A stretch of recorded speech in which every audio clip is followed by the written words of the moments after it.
काल आपण 5 प्रकार पाहिले.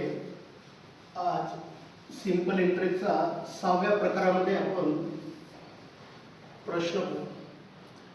प्रकार 6वा आणि यामधला पहिला प्रश्न. काल आपण वर्षाचे प्रश्न पाहिले, वर्ष आणि महिन्याचे प्रश्न पाहिले. आज आपण डे दिवसाचे प्रश्न पाहू साधारण व्याजामध्ये. तर पहिला प्रश्न आहे 5,500 रुपये राशि पर 5,500 रुपये राशि पर 8% वार्षिक साधारण ब्याज की दर से 73 दिनों का साधारण ब्याज कितना होगा. 5,500 रुपये राशि पर 8% वार्षिक साधारण ब्याज की दर से 73 दिनों का साधारण ब्याज कितना होगा. सूत्र तेच वापरायचं. P गुणा R गुणा T बाय 100 बरोबर आहे SR. तर या ठिकाणी P म्हणजे रक्कम दिली आपल्याला 5,500 रुपये. ते P च्या ठिकाणी लिहायचं 5,500 रुपये गुणिला व्याजाची दर 8 हे 8% ची किंमत 100 गुणिला R दिलेला आहे 8. आता दिला आहे टाइम आहे 73 दिन. दिवसाचा जर व्याज काढायचा असेल तर त्या दिवसाच्या खाली नेहमी 365 घ्यायचे. 365 कारण की 365 दिवस म्हणजे 1 वर्ष. म्हणजे या दिवसाचं रूपांतर आपण वर्षामध्ये केलं कारण की व्याजाची दर हे वार्षिक असते. म्हणून दिवसाचं व्याज काढायचं असेल तर त्याच्या खाली नेहमी एक संख्या घ्यायची आणि ते संख्या आहे 365. आता 365 ला एकाच संख्येने भाग जाते ते आहे 73. 365 आणि 100 हे दोन्ही संख्या वरच्या संख्येने भागीला आहे. तर या ठिकाणी पहिले 100 चा सामना करेल 5,500 तर 100 चे 2 झिरो 5,500 च्या 2 झिरो सोबत कॅन्सल. आता 73 ने भाग जाईल 365 ला 73 5. 73 ने 365 ला भाग जाते तर 365 चं रूपांतर 5 मध्ये येते आणि या 5 ने भाग जाणारी संख्या 55 आहे. या 5 ने 55 ला भाग दिला तर 55 चं रूपांतर 11 मध्ये आणि 11 गुणिला 8 88 रुपये. म्हणजे 5,500 रुपये राशि पर 8% साधारण ब्याज की दर से 73 दिनों का साधारण ब्याज 88 रुपये हो जाएगा. हा प्रकार 6व्या मधला पहिला प्रश्न आहे. पुन्हा दुसरा प्रश्न पाहू. प्रकार 6व्या मध्ये प्रश्न दुसरा. प्रश्न दुसऱ्यामध्ये आहे 7,500 रुपये राशि पर 7,500 रुपये राशि पर 7% वार्षिक दर से 146 दिनों का साधारण ब्याज कितना होगा. 146 दिनों का साधारण ब्याज कितना होगा. या सूत्रामध्ये या संख्या ठेवायच्या आणि प्रश्न सॉल्व करायचा. P म्हणजे राशी जे दिली आहे 7,500 रुपये गुणिला व्याजाची दर आहे 7 म्हणून 7/100 गुणिला T दिला 146 दिवस. दिवसाचा व्याज काढायचा आहे म्हणून भागीला घ्यायचा 365. तुम्हाला पहिले सांगितलं 365 ने भाग जाणारी एकमेव संख्या आहे 73. या 73 न 146 ला भाग जाते आणि 365 ला भाग जाते. पहिले 100 न भाग देऊ आपण 7,500 ला. 100 चे 2 झिरो 7,500 च्या झिरो सोबत कॅन्सल. 100 कट झाले आणि 7,500 चं रूपांतर 75 मध्ये झालं.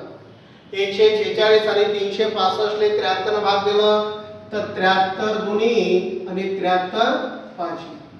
आता 5 न पुढे भाग जाते तर 5 न भाग जाते 75 ला. तर 5 न 75 ला भाग देऊ 5 1 5 2 5 5 25.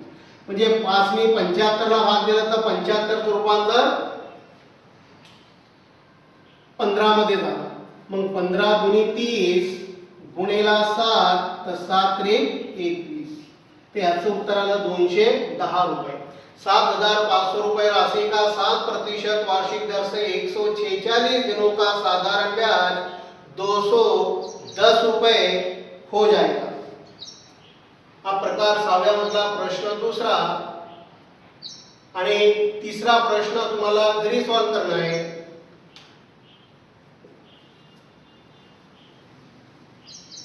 तर तिसऱ्या प्रश्नामध्ये 8,000 रुपये राशि पर 10% वार्षिक दर से 73 दिनों का साधारण ब्याज कितना होगा. तर याचे ऑप्शन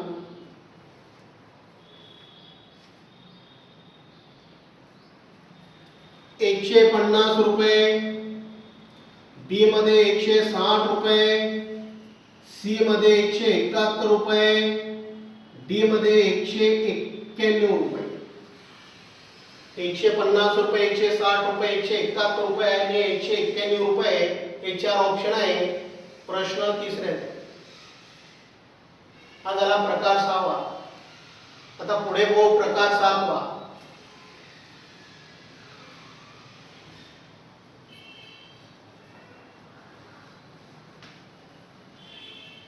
आता प्रकार 7वा को आपण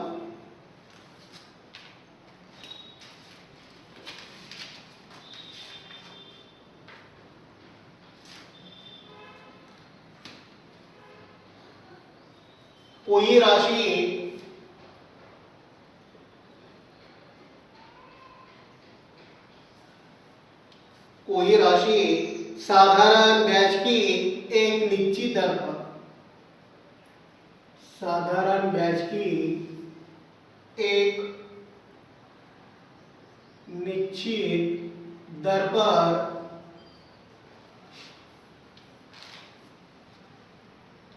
10 वर्ष में 2 गुना हो जाती है. 10 वर्ष में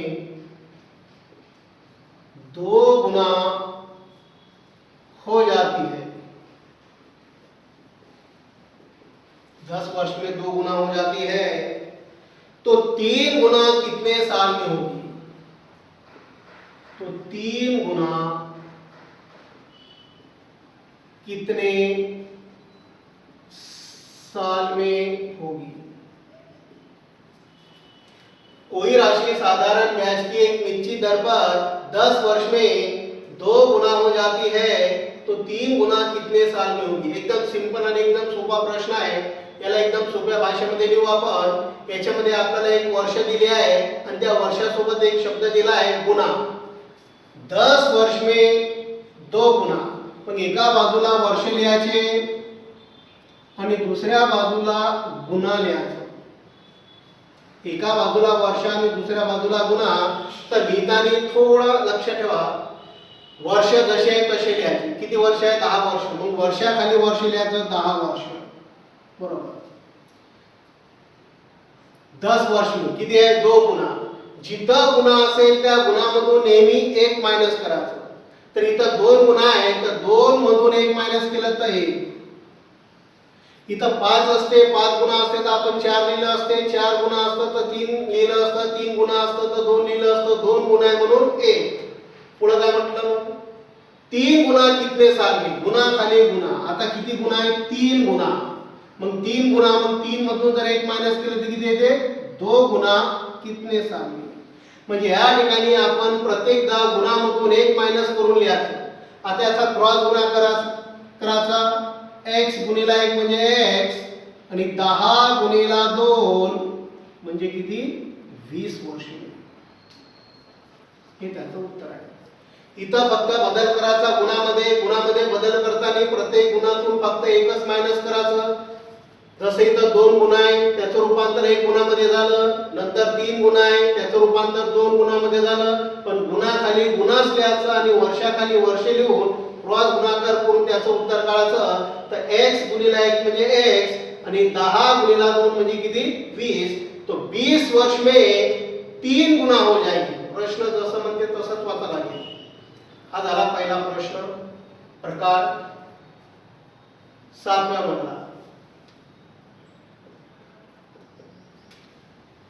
आता प्रश्न दुसरा पाहू. गुणासाठी यांचा वापर केला जातो. गुणासाठी यांचा वापर केला जात असते गणितामध्ये, एवढं लक्षात ठेवायचं. आता दुसरं गणित शॉर्टकट मध्ये लिहितो आणि नंतर सॉल्व्ह करतो. प्रश्न असा आहे, कोई राशि साधारण ब्याज की एक निश्चित दर पर 20 साल में 20 वर्ष में 2 गुना हो जाती है तो 4 गुना, तो 4 गुना कितने साल में होगी? 20 साल में 2 गुना हो जाती है तो कितने साल में 4 गुना होगी? तर वर्षाखाली वर्ष लिहायचं. किती वर्ष आहे सुरुवातीला? 20 वर्ष. इथं लिहिले 20. किती गुना आहे? 2 गुना आहे म्हणून ते लिहायचं 1. नंतर समीकरणामध्ये दिलेला आहे गुना किती? 4. मग 4 चं रूपांतर 3 मध्ये. कितने साल में? क्रॉस गुणाकार x बरोबर 20 गुणिला 3 तर 20 त्रिक 60 वर्ष. त्याचं उत्तर 60 वर्ष. एकदम सोप्या भाषेमध्ये लिहिला. हा प्रश्न दुसरा, प्रकार 7वा. वर्ष जसे आहे तसे समीकरणाने कुठं शोधता येईल कसाला? इथं 2 आहे, 2 मधून 1 मायनस केलं तर 1 राहिला. समीकरणात 3 कसे आले? इथं 4 गुणा आहे, 4 गुणामधून जर आपण 1 मायनस केलं तर 3 गुणा आहे आणि गुणाखालीच गुणा लिहिलं, वर्षाखाली वर्ष लिहिलं. वर्ष काळाचा म्हणून x घेतला आपण. x गुणिला 1 म्हणजे x येते आणि 20 गुणिला 3 म्हणजे 60 येते. तो 60 वर्षों में वह राशि 4 गुना हो जाएगी. प्रकार 7व्या मधला प्रश्न दुसरा. आता प्रश्न तिसरा जो तुम्हाला होमवर्क करायचा आहे. कोई राशि साधारण ब्याज की एक निश्चित दर पर 5 वर्ष में 4 गुना हो जाती है. 5 वर्ष में 4 गुना हो जाती है तो 10 गुना कितने वर्षों में या कितने साल में होगी? हा प्रश्न तुम्हाला सॉल्व करना है. 5 वर्षों में 4 गुना तो 10 गुना कितने वर्ष में? हा झाला प्रकार 7वा. आता पाहू आपण प्रकार 8वा. प्रकार 8वा त्याच्यामधला प्रश्न पहिला.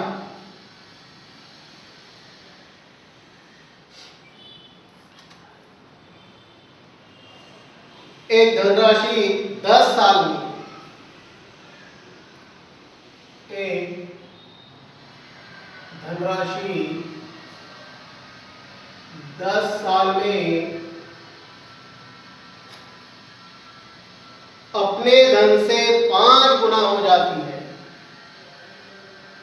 अपने धन से 5 गुना हो जाती है.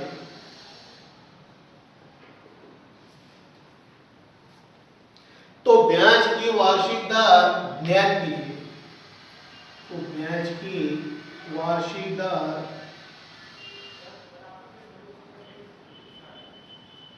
ज्ञात कीजिए.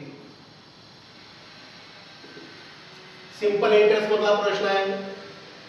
एक धनराशि 10 साल में अपने धन से या स्वयं से 5 गुना हो जाती है तो ब्याज की वार्षिक दर ज्ञात कीजिए. मला मगाशी सांगितलं मी गुणा म्हणजे n. ज्या ठिकाणी गुणा आहे त्याला n याने दर्शवले जाते. तर याचं छोटासा सूत्राने सिंपल मध्ये जर पाहिलं तर सूत्र बनते r बरोबर n वजा 1 गुणिला 100 भागिला t. तर n म्हणजे काय?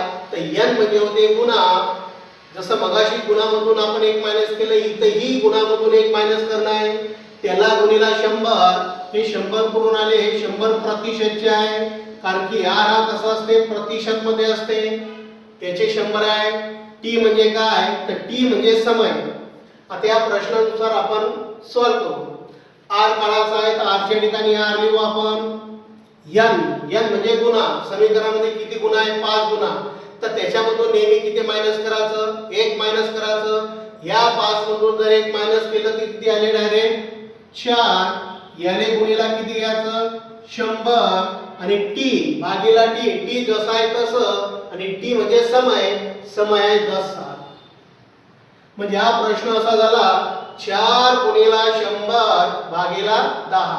10 संख्या वरच्या संख्येला भागीला आहे, म्हणून 10 चा 0 100 च्या 0 सोबत कॅन्सल, हा 0 या 0 सोबत कॅन्सल. 100 चं रूपांतर 10 मध्ये झालं, आणि या दोघांचा गुणाकार 40%.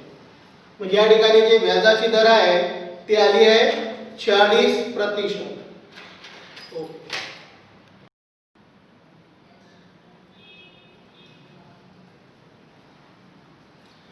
प्रकार 8 मधला पहिला प्रश्न पाहिला आपण.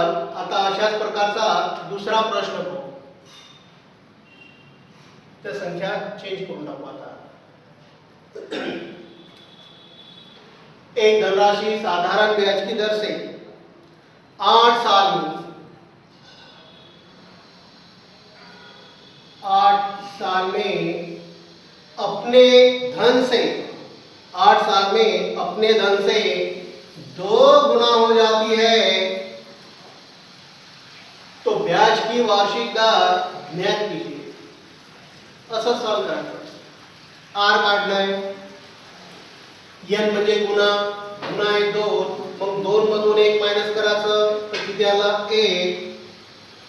याने गुणिला 100 भागीला टी, टी म्हणजे समय, आणि समय आहे 8.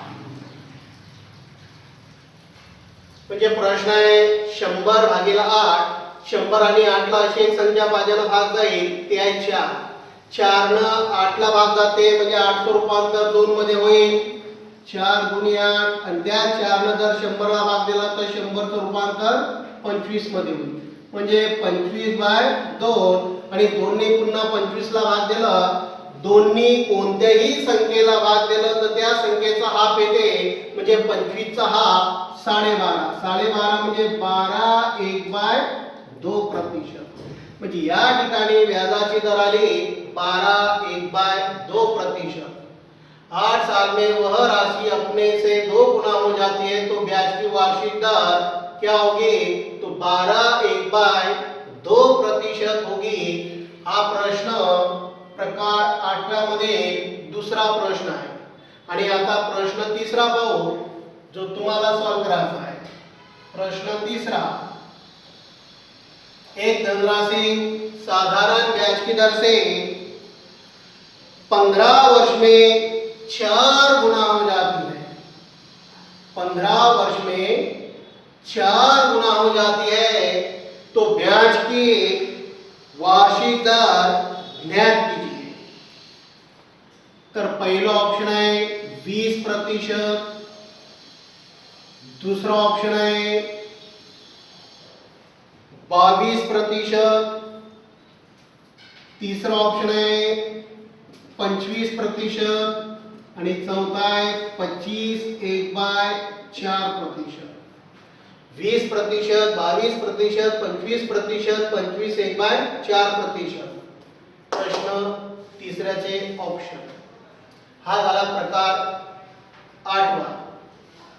आता पाहू प्रकार 9.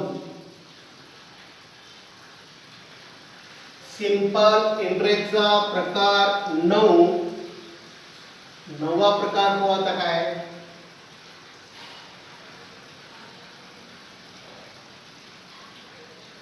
याच प्रकारचं गणित आहे, फक्त पहिल्या प्रश्नामध्ये जो गुणा आहे तो गुणा संख्यामध्ये राऊंड फिगर होता आणि वर्षही राऊंड फिगर होते. आता यामध्ये गुणा थोडा वेगळा आहे.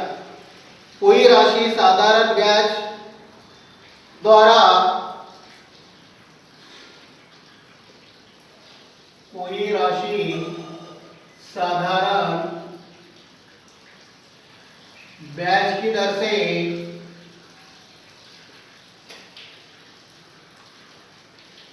3 वर्ष में स्वयं से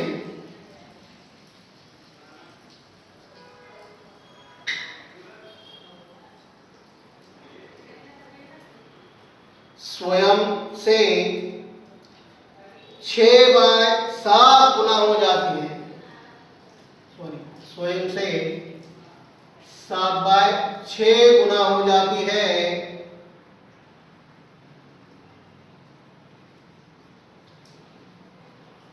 तो ब्याज की दर ज्ञात कीजिए. पहिल्या प्रश्नासारखाच प्रश्न आहे. त्याच्यामध्ये इथे नेहमी 4 गुना, 5 गुना, 8 गुना हे सिंपल होतं. आता असं जर दिलं तर थोडा हार्ड बनलेला प्रश्न आहे. जबकि त्याच प्रकारने आपल्याला सॉल्व करना आहे. जो गुना असेल सूत्र तेच वापरायचं, r बराबर n - 1 गुना 100 बाय t. आता गुना किती आहे?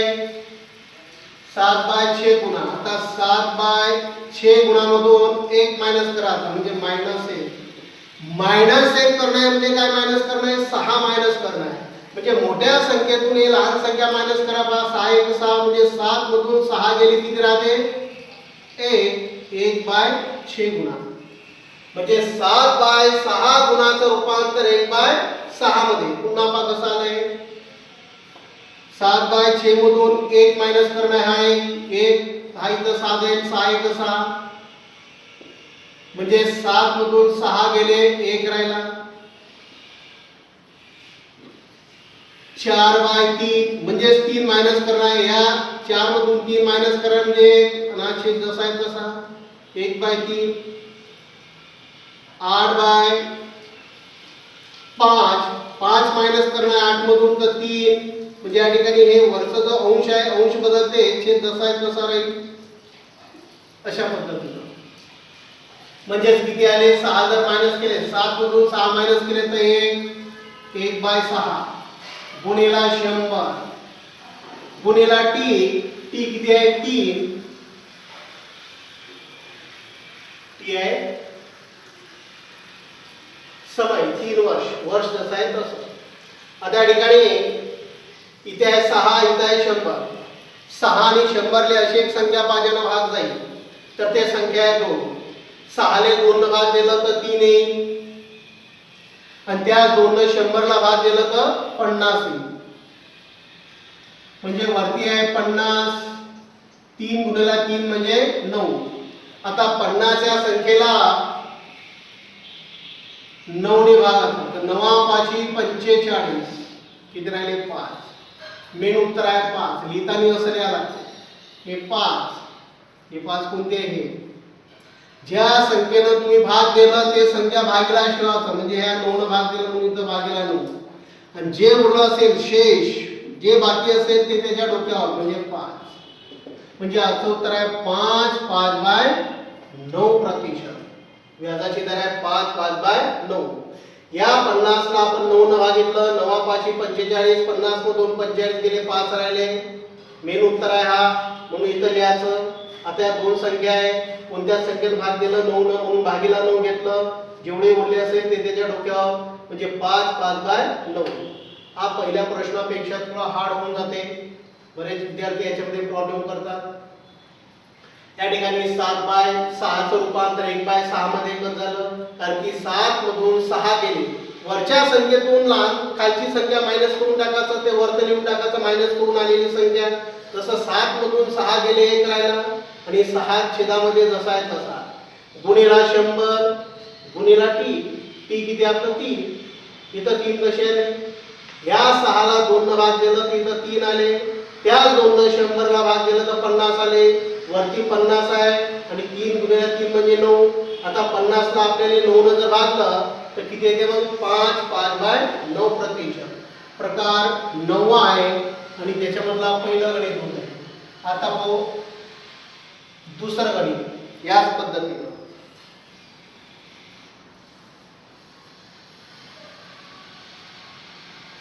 कोई राशि साधारण ब्याज की दर से 5 वर्ष में, आता इथं 5 किंवा 5 वर्ष में स्वयं से 5 वर्ष में स्वयं से 8/5 गुना हो जाती है तो ब्याज की वार्षिक दर ज्ञात कीजिए. आता सीधा डायरेक्ट लिहितो मी हे 8. चला गुणा किती आहे 8/5. 8 मधून 5 मायनस करा 3 म्हणजे 8 ची जागा 3 न घेतली 5 जशी आहे तशी गुणिला 100 हे प्रतिशतचे 100 याला गुणिला टी जसा आहे तसा झाला. म्हणजे प्रश्न मिळाला 3 गुणिला 100 भागिला 5 गुणिला 5. 5 गुणिला 5 म्हणजे 25 आणि 25 ने तर भाग जाते 25 चोक 100 4 त्रिक 12. म्हणजे या ठिकाणी व्याजाची दर किती आली मग 12%. व्याजाची दर आहे 12%. हा प्रकार 9व्या मधला दुसरा प्रश्न आहे. आणि आता तिसरा आणि शेवटचा प्रश्न जो तुम्हाला करना है. कोई राशि साधारण ब्याज की दर से 3 वर्ष में स्वयं से 3 वर्ष में स्वयं से 11/9 गुना हो जाती है. 11/9 गुना हो जाती है तो ब्याज की वार्षिक दर ज्ञात कीजिए. ब्याज की वार्षिक दर ज्ञात कीजिए. तर याचे ऑप्शन आहे 6/11/27%. पहिला ऑप्शन आहे 6/11/27. दूसरा है 7/11/27. तीसरा ऑप्शन है 8/11/27 आणि चौथा ऑप्शन आहे 9%. पहिला ऑप्शन 6/11/27. दूसरा है 7/11/27. तीसरा है 8/11/27 आणि चौथा आहे 9%. हा झाला प्रकार 9वा. आता बघू आपण प्रकार 10वा. 10वा प्रकारही सोपाच आहे. तो आता प्रकार 10व्या मधले प्रश्न. तर प्रकार 10व्या मधला पहिला प्रश्न.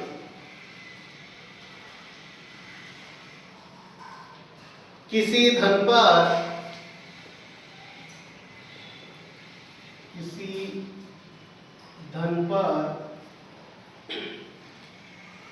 एक निश्चित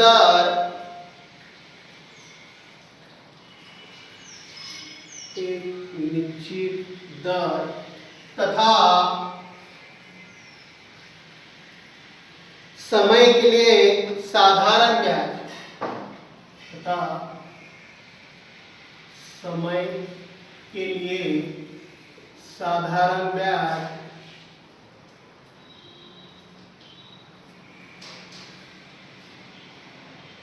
मूलधन का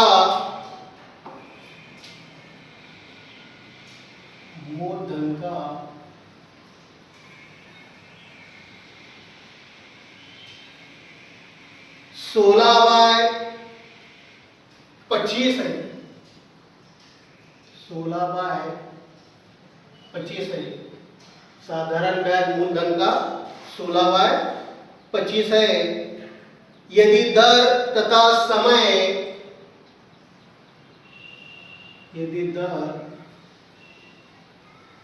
तथा समय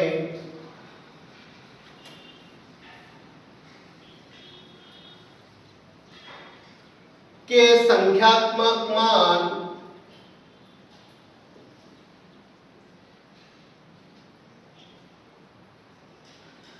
बराबर हो.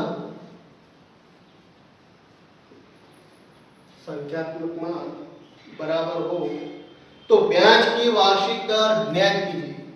तो ब्याज की वार्षिक दर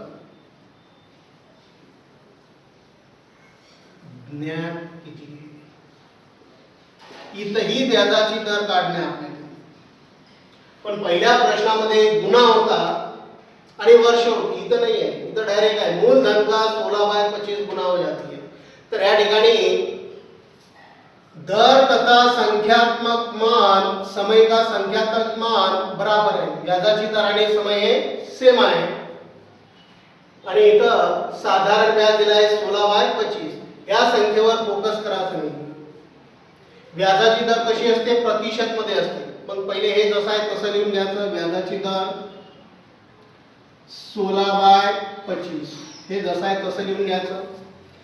प्रतिशतची किंमत 100 आहे म्हणून इथं गुणीला वरती 100 लिहा.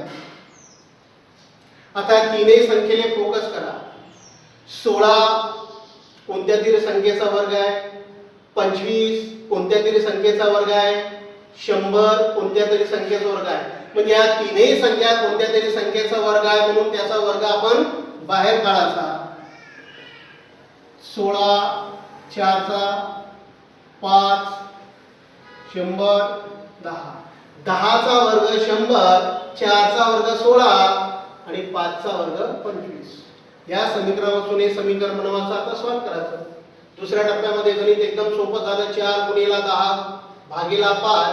आता 5 ला भाग कुठे जाते, 4 ला जात नाही तर 10 ला जाते. या 5 ने 10 ला भाग द्या. 5 कर झाले 10 चं रूपांतर 2 मध्ये. 4 गुणिले 8 व्याजाची दर आहे 8%. सिंपल प्रश्न. ज्या प्रश्नामध्ये इथं नेहमी संख्या वर्ग असेल याला फोकस करायचा. येणारी संख्या कोणत्या तरी संख्येचा वर्ग असते ते लिहिणार. 4 म्हणजे 16. 16 चं रूपांतर 4 मध्ये कारण की 16 4 चा वर्ग आहे. 25 चं रूपांतर 5 मध्ये कारण की 5 चा वर्ग 25 आहे.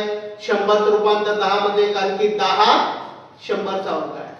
इथे 2 कशाले, 5 न भाग दिला 2 आले. 8 कशाले, 4 गुणिला 2 म्हणजे 8. म्हणजे इथं व्याजाची दर आहे 8%. ठीक आहे. त्या ठिकाणी प्रकार 10व्या मधला पहिला प्रश्न पाहिला आपण आणि त्याचं उत्तरही काढलं. आता प्रकार 10व्या मधला दूसरा प्रश्न. किसी धन पर एक निश्चित दर तथा समय के लिए साधारण ब्याज मूलधन का 9/16 है. मूलधन का 9/16 है. यदि दर तथा समय के संख्यात्मक मान बराबर हो तो ब्याज की वार्षिक दर ज्ञात कीजिए.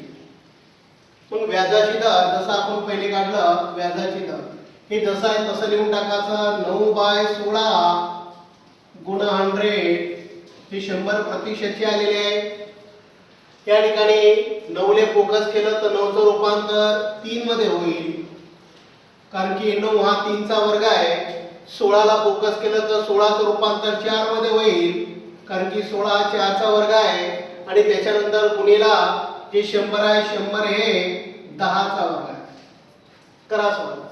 3 गुणीला 10 भागिला 4. 4 आणि 10 ला भाग जाणारी संख्या 2 आहे. या 4 ला 2 न भाग दिला तर इथं 2 येईल. त्या 2 ने इथं भाग दिला तर 5 येईल. तर 5 × 1 15. 15 ला पुन्हा 2 न भाग दिला तर 15 चा हाफ म्हणजे 7 1/2%. म्हणजे या ठिकाणी व्याजाची दर आली 7 1/2%. 9 चं रूपांतर 3 मध्ये, 16 चं रूपांतर 4 मध्ये आणि 100 चं रूपांतर 10 मध्ये. इथे 2 कसे आले, 4 लाही 2 न भाग दिला 2 आले. त्या 2 न 10 ला भाग दिला तर 5 आले. 5 × 1 15. 15 ला 2 न भाग दिला तर कोणत्याही संख्येचा हाफ होते जर दोन्ही भाग दिला तर. म्हणून 15 चा हाफ 7 1/2%. हा झाला प्रश्न दुसरा प्रकार 10व्या मधला. आणि प्रश्न तिसरा जो तुम्हाला सॉल्व करना है. किसी धन पर एक निश्चित दर तथा समय के लिए साधारण ब्याज मूलधन का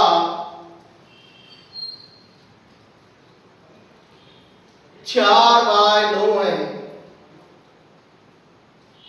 4/9 है. यदि दर तथा समय के संख्यात्मक मान बराबर हो तो ब्याज की दर ज्ञात कीजिए. याचे ऑप्शन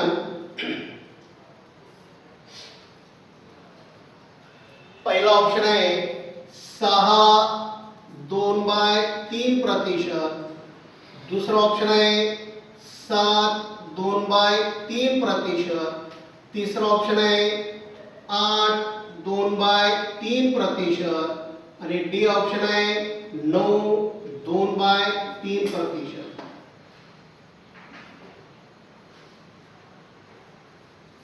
6 2/3%, 7 2/3%, 8 2/3%, 9 2/3%. हे त्याचे ऑप्शन. प्रकार 10व्या मधला तिसरा प्रश्न. आता पाहू याच्या पुढला प्रकार 11.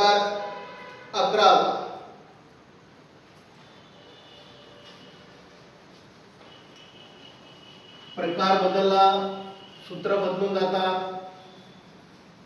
आणि सोप्या सरळ भाषेमध्ये प्रत्येक गणित आपल्याला पाहणं आहे. कमी वेळेमध्ये जास्तीत जास्त प्रश्न सॉल्व्ह होईल असं. आता प्रकार 10च्या नंतर 11वा आहे. 11व्या प्रकारामधला पहिला प्रश्न आहे 800 रुपये का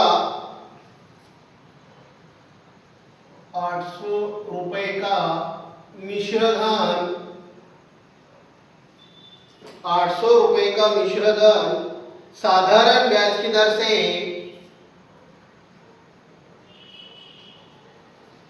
साधारण ब्याज की दर से 3 वर्ष में 920 रुपए होता है. 3 वर्ष में 920 रुपए हो जाता है. तो उसी राशि 3 वर्ष में 920 रुपए हो जाता है यदि ब्याज की दर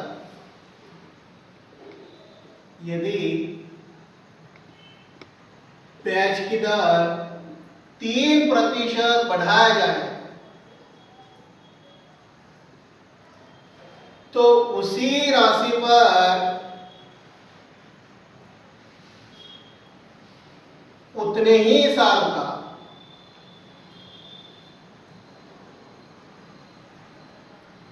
मिश्रधन कितना होगा. म्हणजे या ठिकाणी रक्कम दिलेली आहे आपल्याला 8,000 रुपये. 8,000 रुपयाचा 3 वर्षाचा मिश्रधन 920 रुपये होते. इथं व्याजाची दर दिलेली नाही आहे. यदि ब्याज की दर 3% बढ़ा दिया जाए, दुसऱ्या याच्यामध्ये व्याजाची दर त्यानं 3% वाढवलं तो उसी राशि पर उतने समय का मिश्रधन कितना होगा. आता बरेच जण याच्यामध्ये पहिले व्याजाची दर काढतात. व्याजाची दर काढून मग त्याच्यामध्ये 3 प्लस करतात. 3 प्लस करून सिंपल इंटरेस्टच्या हिशोबाने साधारण व्याज काढतात. मग तो साधारण व्याज 800 रुपयामध्ये प्लस करून मिश्रधन काढतात. याच्यामध्ये जास्तीत जास्त वेळ जाते. तर आपल्याला तसं करायचं नाहीये. एका वाक्यात उत्तर काढायचा. हे बाजूला ठेवायचं. रुपये किती आहे P गुणा R करायचं. P गुणिला R गुणिला T भागिला 100. T म्हणजे राशी दिलेली आहे. याच्यामध्ये 800 रुपये. या 800 रुपये गुणिला 3% बढ़ा दिया जाए तो R घ्यायचा. इथं जो वाढवलेला R आहे तो R घ्यायचा आणि तो वाढवलेला किती आहे 3%. मग इथं घ्यायचं 3% असल्यामुळे भागिला 100 आणि समय 3 साल. मग इथं घ्यायचं 3. प्रश्न असा बनला 800 गुणिला 3 गुणिला 3 भागिला 100. 100 संख्या वरच्या संख्येला भागिले आहे तर 100 चे 2 झिरो 800 च्या 0 सोबत कॅन्सल. आता या तिघांचा गुणाकार 3 त्रिक 9. 9 गुणिला 8 तर 9 8 72 रुपये. याचा अर्थ असा आहे की पहिल्या मिश्रधन पेक्षा नंतर मिळणारा मिश्रधन 72 रुपयांनी जास्त आहे. म्हणून पहिल्या मिश्रधन मध्ये हे रक्कम मिळवायची. म्हणून 920 अधिक 72 2 7 2 9 आणि हे 9. तर तो मिश्रधन राहील 992 रुपये. एका स्टेप मध्ये आपण याचं उत्तर काढलं. त्यातून पहिले R काढतात. R घेऊन मग त्याच्यामध्ये 3 मिळवतात, पुन्हा स्टेप, त्याच्यामध्ये जास्त वेळ जाते. एकदम सोप्या पद्धतीने आपण घेतलं. फक्त लक्षात ठेवायचं की इथं आलेलं जे राशी आहे ते पहिल्या मिश्रधनपेक्षा दुसऱ्या मिश्रधनपेक्षा 72 रुपयानं जास्त आहे. आपल्याला मिश्रधनच विचारलं म्हणून या मिश्रधनामध्ये हे रक्कम वाढवून द्यायची जी इथं आलेली असेल ती. एकदम सोपा प्रश्न. प्रकार 11व्या मधील पहिला प्रश्न. पुन्हा असंच घेऊ आपण. प्रकार 11व्या मधील दुसरा प्रश्न.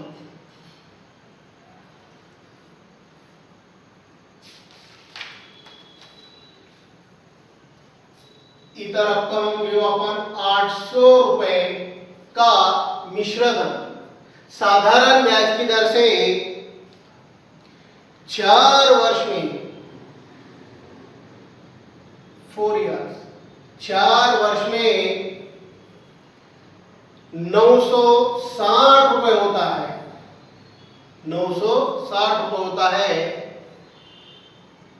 यदि ब्याज की दर 1% बढ़ाया जाए. यदि ब्याज की दर 1% बढ़ाया जाए तो उसी राशि पर उतने ही समय का मिश्रधन कितना होगा. ह्याच पद्धतीने करायचं. पी म्हणजे रक्कम आणि रक्कम दिलेली आहे 800 रुपये गुणिला व्याजाची दर. व्याजाची ते दर घ्यायची जे याच्यामध्ये वाढून दिलेली आहे आणि किती वाढली आहे 1%. म्हणून इथं 1 घ्यायचं. 1%. त्याच्या खाली 100 गुणिला समय. समय आहे 4. 100 हे संख्या भागिल्या म्हणून 100 चे 2 0 800 च्या 2 0 सोबत कॅन्सल. तर 832 म्हणजे 32 रुपये मिश्रधन जास्त मिळेल पहिलेच्या मिश्रधनपेक्षा. म्हणून 960 अधिक 32 हे 2 6 3 9 आणि हे 9 म्हणजे याचं उत्तर आलं 992 रुपये. दुसऱ्याचंही उत्तर 992 आला. परंतु या ठिकाणी वर्ष आणि मिश्रधन वेगळं आहे. रक्कम जरी सारखी असेल परंतु वर्ष 1% वाढ झालेली आहे. त्याच्यामध्ये पहिल्याच्यामध्ये 3% वाढ होती. पहिल्याच्यामध्ये 3 वर्ष होते, इथं 4 वर्ष आहे. प्रकार 11 मध्ये दुसरा प्रश्न. आणि आता पाहू तिसरा प्रश्न जो तुम्हाला सॉल्व करना आहे. तिसऱ्या प्रश्नामध्ये 2900 रुपए का मिश्रधन साधारण ब्याज की दर से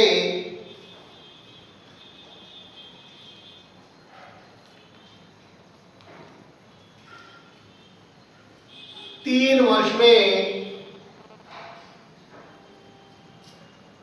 3422 रुपए हो जाता है. 3422 रुपए हो जाता है यदि ब्याज की दर 3% बढ़ाया जाए तो उसी राशि पर उतने साल का मिश्रधन कितना होगा. तर याचे ऑप्शन. पहिला ऑप्शन आहे 3000 रुपये. दूसरा ऑप्शन आहे 3161 रुपये. तीसरा ऑप्शन आहे 3400 रुपये. आणि चौथा ऑप्शन आहे 3556 रुपये. पहिला ऑप्शन आहे 3000 रुपये. दुसरा आहे 3161 रुपये. नंतरचा ऑप्शन आहे 3400 रुपये आणि नंतरचा ऑप्शन आहे 3556 रुपये.